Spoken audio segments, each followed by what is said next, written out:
এই মুহূৰ্তে জনাই আছোঁ এটা অত্যন্ত গুৰুত্বপূৰ্ণ খবৰ, কিয়নো জখলাবন্ধাত যি বিমান আবদ্ধ হৈ আছিলে, যি হৰিপ্ৰসন্ন হাজৰিকাই যি বিমান ক্ৰয় কৰিছিলে, সেই বিমানখন বিশেষ কৌশলেৰে অনা হৈ আছে, ট্ৰাকখনেৰে অনা হৈছে বিশেষ বিমানখন। ইতিমধ্যে জখলাবন্ধাত এদিনৰ বাবে যি আবদ্ধ হৈ পৰিছিলে বিমানখন, তাৰ পিছত এতিয়া ৰেল বিভাগৰ উচ্চ ক্ষমতা সম্পন্ন যি তাঁৰ আছিলে, সেই তাঁৰৰ বাবে এদিন ৰখিবলগীয়া হৈছিলে আৰু বিভিন্ন ধৰণে ড্ৰাইভাৰ তথা হৰিপ্ৰসন্ন হাজৰিকাৰ দলে ৰেল বিভাগৰ লগত যোগাযোগ কৰিছিলে আৰু তাৰ পিছতে ৰেল বিভাগে দেখিবলৈ পোৱা গৈছে যে এই যি উচ্চ ক্ষমতা সম্পন্ন যি তাঁৰ আছে ৰেল বিভাগৰ, সেই তাঁৰ বিভিন্ন ধৰণে তেওঁলোকে সেই তাঁৰখন ওপৰফালে তুলি দিয়া হৈছে আৰু তাৰ পিছতে পাৰ হৈছে এই বিমানখন। আৰু ইয়াৰ স্ক্ৰীণত আপোনালোকে দেখিবলৈ পাইছে ইতিমধ্যে লৈ অনা হৈছে বিমানখন, অতি ডাঙৰ সেই বিমানখন, যি বিমানখনৰ বাবে বিভিন্ন ধৰণৰ ঘাত প্ৰতিঘাতৰ সন্মুখীন হ'বলগীয়া হৈছে। ক'ৰবাত যদি তাঁৰত লাগি ধৰে, ক'ৰবাত আকৌ ৰাস্তাত ক'ৰবাত আকৌ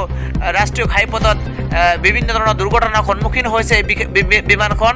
আৰু ইতিমধ্যে দেখিবলৈ পোৱা গৈছে স্ক্ৰীণত আপোনালোকে দেখিছে ইতিমধ্যে যি জখলাবন্ধাৰ পৰা ৰাওনা হৈছে পুনৰবাৰ, আৰু অতি সোনকালে শিৱসাগৰ আহি উপস্থিত হ'ব সেই বিমানখন। ইতিমধ্যে লৈ অনা হৈছে আৰু বিভিন্ন প্ৰক্ৰিয়াৰ মাজেৰে সেইখন আগবাঢ়ি আহি আছে আৰু ইতিমধ্যে জনতাই সেইখন চাবৰ কাৰণে ভিৰ কৰা পৰিলক্ষিত হৈছে। বিভিন্ন ঠাইত চেলফি উঠিবৰ কাৰণে, একপি ফটো তুলিবৰ কাৰণে জনতাই হাজাৰ বুলি ক'ব লাগিব, হাজাৰ লোকে ভিৰ কৰা পৰিলক্ষিত হৈছে। দৃশ্যাংশ দেখুৱাইছোঁ আৰু এইদৰে অনা হৈ আছে এই বিকল বিমান আছিলে সেই বিমানখন। আৰু হৰিপ্ৰসন্ন হাজৰিকাই এখন ধুনীয়া যি ৰেষ্টুৰেণ্ট নিৰ্মাণ কৰাৰ উদ্দেশ্যৰে সেইখন ক্ৰয় কৰিছিল আৰু ইতিমধ্যে শিৱসাগৰ আহি পাব মাত্ৰ কিছু ঘণ্টা বুলি ক'ব লাগিব, মাত্ৰ কিছু ঘণ্টাৰ পিছতে আহি শিৱসাগৰত উপস্থিত হ'ব এই বিমানখন।